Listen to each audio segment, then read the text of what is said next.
हाय, कैसे हैं आप? आई होप कि आप बिल्कुल ठीक ठाक होंगे, चकाचक होंगे। आइए एक बार फिर आपको लिए चलते हैं कहानी की दुनिया में और सुनवाते हैं महान कथा सम्राट प्रेमचंद जी के द्वारा लिखित कहानी सौत। कहानी का वाचन आपका ही दोस्त अरविंद कुमार भारगामा अररिया का है। जब रजिया के 2-3 बच्चे होकर मर गए और उम्र ढल चली तो रामू का प्रेम उससे कुछ कम होने लगा और दूसरे ब्याह की धुन सवार हुई। आए दिन रजिया से बकझक होने लगी। रामू एक न एक बहाना खोजकर रजिया पर बिगड़ता और उसे मारता और अंत को वह नई स्त्री ले ही आया। इसका नाम था दासी। चंपई रंग था, बड़ी बड़ी आंखें, जवानी की उम्र। पीली कुसांगी रजिया भला इस नव यौवना के सामने क्या जचती। फिर भी वह जाते हुए स्वामित्व को जितने दिन हो सके अपने अधिकार में रखना चाहती थी। तिगड़ते हुए छप्पर को थूनियों से संभालने की चेष्टा कर रही थी। इस घर को उसने मरमर कर बनाया है, उसे सहज ही में नहीं छोड़ सकती। वह इतनी बेसमझ नहीं है कि घर छोड़कर चली जाए और दासी राज करे।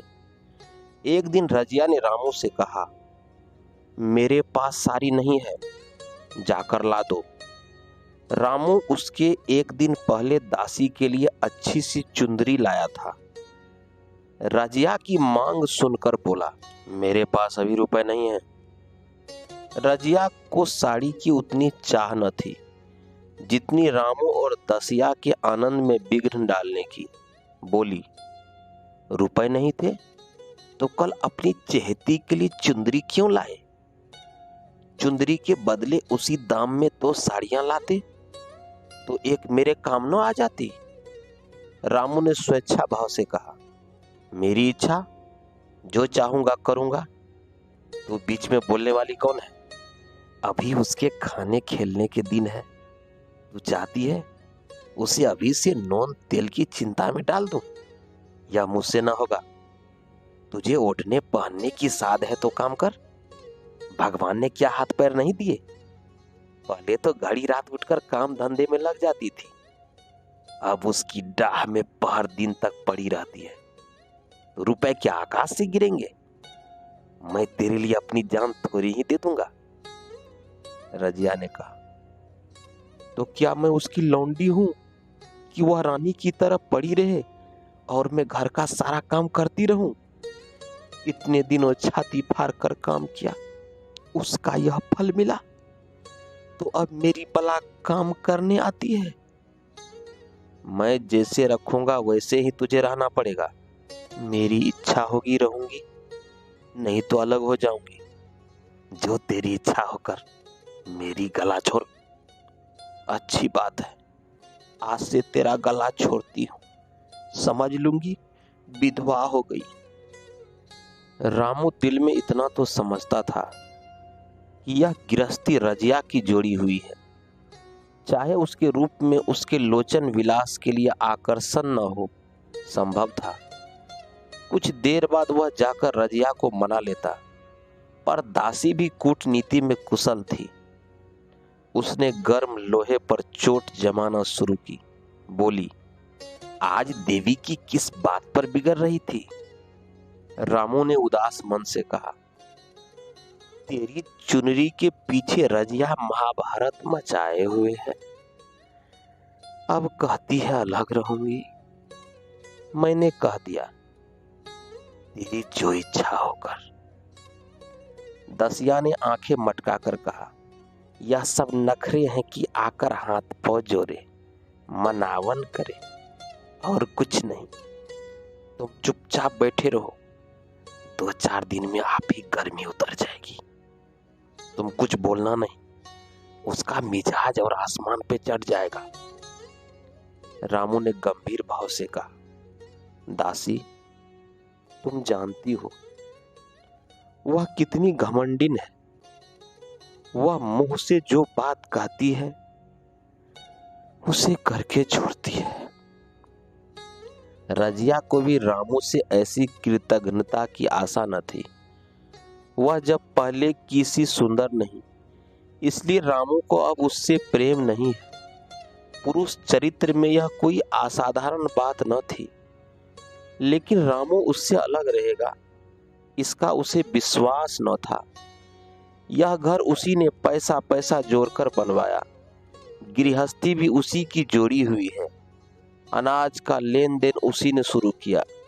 इस घर में आकर उसने कौन कौन से कष्ट नहीं झेले, इसलिए तो कि पौरुख थक जाने पर एक टुकड़ा चैन से खाएगी और पड़ी रहेगी।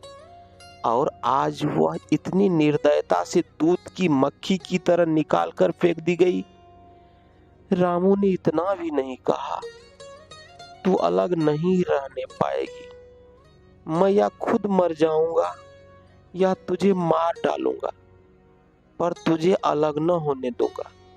तुझसे ब्याह हुआ है, हंसी ठट्ठा नहीं है। तो जब रामू को उसकी परवाह नहीं है, तो वह रामू को क्यों परवाह करे? क्या सभी स्त्रियों के पुरुष बैठे होते हैं? सभी के माँ बाप बेटे पोते होते हैं। आज उसके लड़के जीते होते तो मजाल थी कि यह नई स्त्री लाते और मेरी यह दुर्गति करते। इस निदयी को मेरे ऊपर इतनी भी दया न आई। नारी हृदय की सारी परवस्था इस अत्याचार के विद्रोह करने लगी। वही आग जो मोटी लकड़ी को स्पर्श भी नहीं कर सकती, फूस को जलाकर भस्म कर देती है। दूसरे दिन रजिया दूसरे गांव में चली गई। उसने अपने साथ कुछ न लिया। जो सारी उसकी देह पर थी वह उसकी सारी संपत्ति थी। विधाता ने उसके बालकों को पहले ही छीन लिया था, आज घर भी छीन लिया। रामू उस समय दासी के साथ बैठा हुआ आमोद विनोद कर रहा था। रजिया को जाते देखकर शायद वह समझ न सका कि वह चली जा रही है। रजिया ने यही समझा। इस तरह चोरों की भांति वह जाना भी न चाहती थी। वह दासी को, उसके पति को और सारे गांव को दिखा देना चाहती थी कि वह इस घर से धेले की भी चीज नहीं ले जा रही है। गांव वालों की दृष्टि में रामू का अपमान करना ही उसका लक्ष्य था। उसके चुपचाप चले जाने से तो कुछ भी न होगा। रामू उल्टा सबसे कहेगा। रजिया घर की सारी संपदा उठा ले गई। उसने रामू को पुकार कर कहा, संभालो अपना घर, मैं जाती हूँ। तुम्हारे घर की कोई भी चीज अपने साथ नहीं ले जाती। रामू एक क्षण के लिए कर्तव्य भ्रष्ट हो गया। क्या कहे, उसकी समझ में नहीं आया। उसे आशा न थी कि वह यूं जाएगी। उसने सोचा था जब वह घर ढोकर ले जाने लगेगी तब वह गांव वालों को दिखाकर उनकी सहानुभूति प्राप्त करेगा। अब क्या करे? दसिया बोली, जाकर गांव में ढिंढोरा पीट आओ, यहाँ किसी का डर नहीं है। तू अपने घर से ले ही क्या आई थी जो कुछ लेकर जाओगी? रजिया ने उसके मुंह न लगकर रामू ही से कहा, सुनते हो अपनी चहेती की बातें, फिर भी मुंह नहीं खुलता। मैं तो जाती हूँ, लेकिन दस्सो रानी, तुम भी बहुत दिन राज न करोगी। ईश्वर के दरबार में अन्याय नहीं फलता, वह बड़े बड़े घमंडियों का घमंड चूर कर देते हैं। दसिया ठट्ठा मारकर हंसी, पर रामू ने सिर झुका लिया। रजिया चली गई। रजिया जिस नए गांव में आई थी वह रामू के गांव से मिला ही हुआ था, अतएव यहाँ के लोग उससे परिचित हैं। वह कैसी कुशल गृहिणी है, कैसी मेहनती, कैसी बात की सच्ची, यह यहाँ किसी से छिपा न था। रजिया को मजूरी मिलने में कोई बाधा न हुई। जो एक लेकर दो का काम करे, उसे काम की क्या कमी। 3 साल रजिया ने कैसे काटे, कैसे एक नई गृहस्थी बनाई, कैसे खेती शुरू की, इसका बयान करने बैठे तो पोथी हो जाए।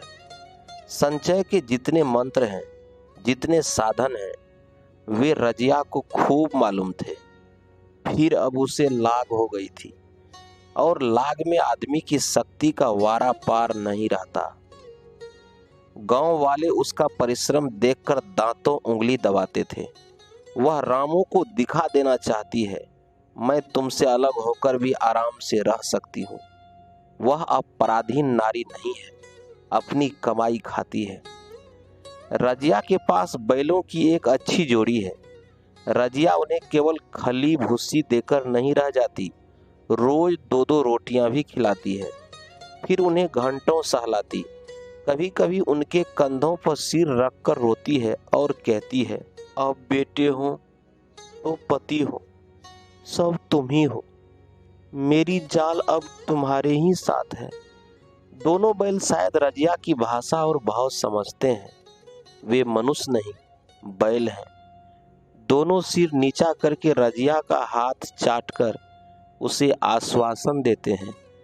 वे उसे देखते ही कितने प्रेम से उसकी ओर ताकने लगते हैं, कितने हर्ष से कंधा झुलाकर जुआ रखवाते हैं और कैसा जी तोड़ काम करते हैं। यह वे लोग समझ सकते हैं जिन्होंने बैलों की सेवा की है और उनके हृदय को अपनाया है। रजिया इस गांव की चौधराइन है। उसकी बुद्धि जो पहले नित्य आधार खोजती रहती थी और स्वच्छंद रूप से अपना विकास न कर सकती थी, अब छाया से निकलकर प्रौढ़ और उन्नत हो गई है। एक दिन रजिया घर लौटी तो एक आदमी ने कहा, तुमने नहीं सुना चौधराइन, रामू तो बहुत बीमार है, सुना 10 लंघन हो गए। रजिया ने उदासीनता से कहा, जूड़ी है क्या? जूड़ी नहीं, कोई दूसरा रोग है। बाहर खाट पर पड़ा था। मैंने पूछा, कैसा जी है रामू?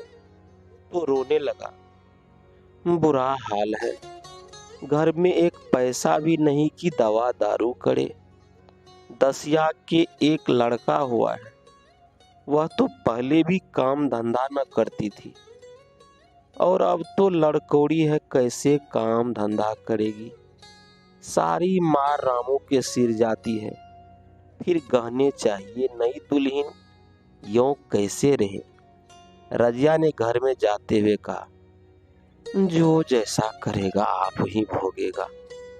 लेकिन अंदर उसका जी न लगा। वह एक क्षण में फिर बाहर आई। शायद उस आदमी से कुछ पूछना चाहती थी और इस अंदाज से पूछना चाहती थी मानो उसे कुछ परवाह नहीं है। पर वह आदमी चला गया। रजिया ने पूरब पश्चिम जा जाकर देखा, वह कहीं न मिला। तब रजिया द्वार के चौखट पर बैठ गई। उसे वे शब्द याद आए जो उसने 3 साल पहले रामू के घर से चलते समय कहे थे। उस वक्त जलन में उसने वह साप दिया था। वह अब जलन न थी। समय ने उसे बहुत कुछ शांत कर दिया था। रामू और दासी की हीनावस्था अब ईर्ष्या के योग नहीं, दया के योग्य थी। उसने सोचा, रामू को 10 लंघन हो गए तो अवश्य ही उनकी दशा अच्छी न होगी। कुछ ऐसा मोटा ताजा तो पहले भी न था। 10 लंघन ने तो बिल्कुल ही घुला डाला होगा। फिर इधर खेती बाड़ी में भी टोटा ही रहा, खाने पीने को भी ठीक ठीक न मिला होगा।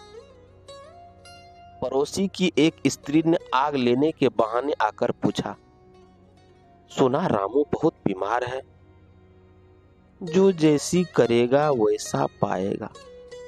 तुम्हें इतनी बेदर्दी से निकाला कि कोई अपनी बहरी को भी न निकालेगा। रजिया ने टोका, नहीं दीदी, ऐसी बात न थी। वे तो बेचारे कुछ बोले ही नहीं। मैं चली तो सिर झुका लिया। 10 के कहने में आकर वह चाहे जो कुछ कर बैठे हो। यों मुझे कभी कुछ नहीं कहा, किसी की बुराई क्यों करूं? फिर कौन मर्द ऐसा है जो औरतों के बस नहीं हो जाता? 10 के कारण उनकी यह दशा हुई है। पड़ोसी ने आग न मांग मुंह फेर कर चली गई।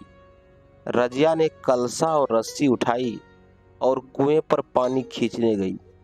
बैलों को सानी पानी देने की बेला आ गई थी। पर उसकी आंखें उस रास्ते की ओर लगी हुई थी जो मलसी को जाता था। कोई उसे बुलाने अवश्य आ रहा होगा। नहीं, बिना बुलाए वह कैसे जा सकती है? लोग कहेंगे आखिर दौड़ी आई ना। मगर रामू तो अचेत पड़ा होगा। 10 लंघन थोड़े नहीं होते। उसकी देह में था ही क्या? फिर उसे कौन बुलाएगा? दसिया को क्या गरज पड़ी है? कोई दूसरा घर कर लेगी। जवान है, 100 गाहक निकल आवेंगे। अच्छा, वह आ तो रहा है। हाँ, आ रहा है। कुछ घबराया सा जान पड़ता है। कौन आदमी है? इसे तो कभी मलसी में नहीं देखा। मगर उस वक्त से मलसी कभी गई भी तो नहीं। 2-4 नए आदमी आकर बसे ही होंगे। बटोही चुपचाप कुएं के पास से निकला। रजिया ने कलसा जगत पर रख दिया और उसके पास जाकर बोली, रामू महतो ने भेजा है तुम्हें? अच्छा, तो चलो घर। मैं तुम्हारे साथ चलती हूँ। नहीं, अभी मुझे कुछ देर है। बैलों को सानी पानी देना है, दिया बाती करना है। तुम्हें रुपए दे दूं? जाकर दसिया को दे देना। कह देना कोई काम हो तो बुला भेजे। बटोही रामू को क्या जाने, किसी दूसरे गांव का रहने वाला था। पहले तो चकराया, फिर समझ गया। चुपके से रजिया के साथ चला गया और रुपए लेकर लंबा हुआ। चलते चलते रजिया ने पूछा, अब क्या हाल है उनका? बटोही ने अटकल से कहा, अब तो कुछ संभल रहे हैं। दसिया बहुत रो धो तो नहीं रही है। रोती तो नहीं थी। वह क्यों रोएगी? मालूम होगा पीछे।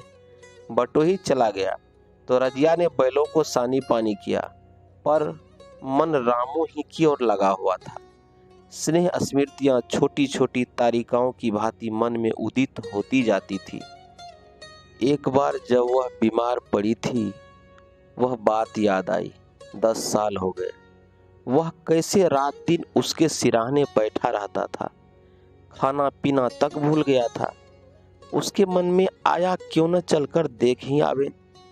कोई क्या कहेगा? किसका मुंह है जो कुछ कहे? चोरी करने नहीं जा रही हूँ, उस आदमी के पास जा रही हूँ जिसके साथ 15-20 साल रही हूँ। दसिया नाक सिकोरेगी, मुझे उससे क्या मतलब? रजिया ने किवाड़ बंद किए, घर मजूर को सहेजा और रामू को देखने चली, कांपती, झिझकती, क्षमा का दान लिए हुए।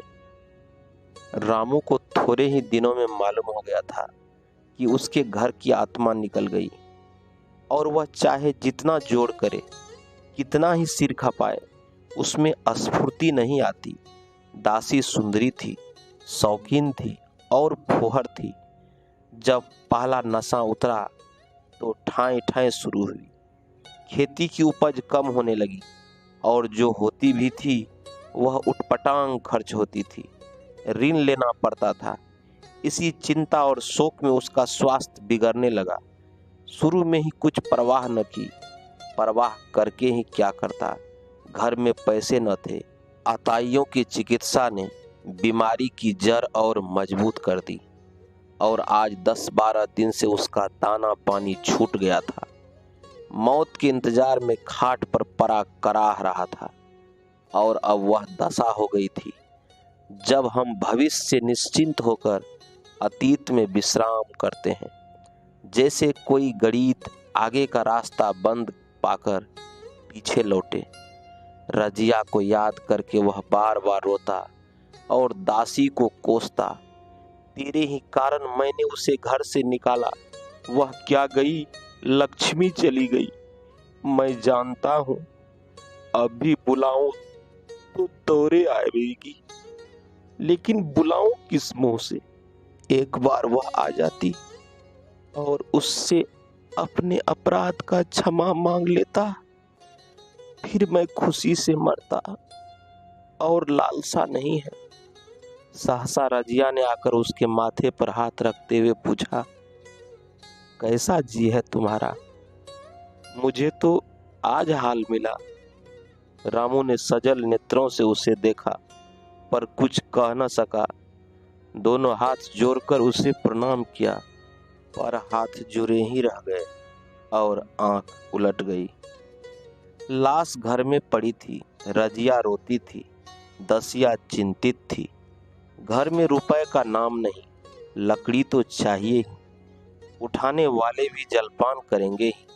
कफन के बगैर लाश उठेगी कैसे? 10 से कम का खर्च न था यहाँ। घर में 10 पैसे भी नहीं। डर रही थी कि आज गहन आफत आई। ऐसी कीमती भारी गहने ही कौन थे? किसान की बिसात ही क्या। 2-3 नग बेचने से 10 मिल जाएंगे, मगर और हो ही क्या सकता है। उसने चौधरी के लड़के को बुलाकर कहा, देवर जी, यह बेरा कैसे पार लागे? गांव में कोई धेले का भी विश्वास करने वाला नहीं। मेरे गहने हैं, चौधरी से कहो इन्हें गिरवी रखकर आज का काम चलाए, फिर भगवान मालिक है। रजिया से क्यों नहीं मांग लेती? सहसा रजिया आंखें पोंछती हुई आ निकली। कान में भनक पड़ी। पूछा, क्या है जोखू? क्या सलाह कर रहे हो? अब मिट्टी उठाओगे कि सलाह की बेला है? हाँ, उसी का इंतजाम कर रहा हूं। रुपए पैसे तो यहाँ होंगे नहीं, बीमारी में खर्च हो गए होंगे। इस बेचारी को तो बीच मैदान में लाकर छोड़ दिया। तुम लपक कर उस घर चले जाओ भैया। कौन दूर है? कुंजी लेते जाओ। मंजूर से कहना भंडार से 50 रुपए निकाल दे। कहना ऊपर की पटरी पर रखे हैं। वह तो कुंजी लेकर उधर गया। इधर दसिया राजो के पैर पकड़कर रोने लगी। बहनापे के ये शब्द उसके हृदय में बैठ गए। उसने देखा रजिया में कितनी दया, कितनी क्षमा है। रजिया ने उसे छाती से लगाकर कहा, क्यों रोती है बहन? वह चला गया, मैं तो हूं। किसी बात की चिंता न कर। इसी घर में हम और तुम दोनों उसके नाम पर बैठेंगे। मैं वहां भी देखूंगी, यहाँ भी देखूंगी। धाप भर की बात ही क्या। कोई तुमसे गहने पाते मांगे तो मत देना। दसिया का जी होता था कि सिर पटक कर मर जाए। इसे उसने कितना जलाया, कितना रुलाया और घर से निकाल कर छोड़ा। रजिया ने पूछा, जिस जिस के रुपए हो सूरत करके मुझे बता देना। मैं झगड़ा नहीं रखना चाहती।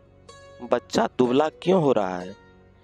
दसिया बोली, मेरे दूध होता ही नहीं। गाय जो तुम छोड़ गई थी वो मर गई, दूध नहीं पाता। राम राम, बेचारा मुरझा गया है। मैं कल ही गाय लाऊंगी, सभी गृहस्थी उठा लाऊंगी। वहां क्या रखा है? लाश उठी। रजिया उसके साथ गई। दाह कर्म किया, भोज हुआ। कोई 200 रुपए खर्च हो गए, किसी से मांगने न पड़े। दसिया के जौहर भी इस त्याग की आंच में निकल आए। विलासिनी सेवा की मूर्ति बन गई। आज रामू को मरे 7 साल हुए। रजिया घर संभाले हुए है। दसिया को वह सौत नहीं, बेटी समझती है। पहले उसे पहनाकर तब अपने आप पहनती है। उसे खिलाकर तब खाती है। जोखू पढ़ने जाता है। उसकी सगाई की बातचीत पक्की हो गई है। इस जाति में बचपन में ही ब्याह हो जाता है। दसिया ने कहा, बहन, गहने बनवा कर क्या करोगी? मेरे गहने तो धरे ही हैं। रजिया ने कहा, नहीं री, उसके लिए नए गहने बनवाऊंगी। अभी तो मेरे हाथ चलता है। जब थक जाऊं तो जो चाहे करना। तेरे अभी पहनने उठने के दिन है, तो अपने गहने रहने दे। नाइन ठाकुर सुहाती करके बोली, आज जोखू के बाप होते तो कुछ और ही बात होती। रजिया ने कहा, वे नहीं हैं तो मैं तो हूँ। वे जितना करते मैं उसका दुना करूंगी। जब मैं मर जाऊं तब कहना जोखू का बाप नहीं है। ब्याह के दिन दसिया को रोते देखकर रजिया ने कहा, बहू, तुम क्यों रोती हो? अभी तो मैं जिंदा हूँ, घर तुम्हारा है, जैसे चाहो रहो, मुझे एक रोटी दे दो बस। और मुझे क्या करना है, मेरा आदमी मर गया, तुम्हारा तो अभी जीता है। दसिया ने उसकी गोद में सिर रख दिया और खूब रोई। जीजी, तुम मेरी माता हो, तुम न होती तो मैं किसके द्वार पर खड़ी होती।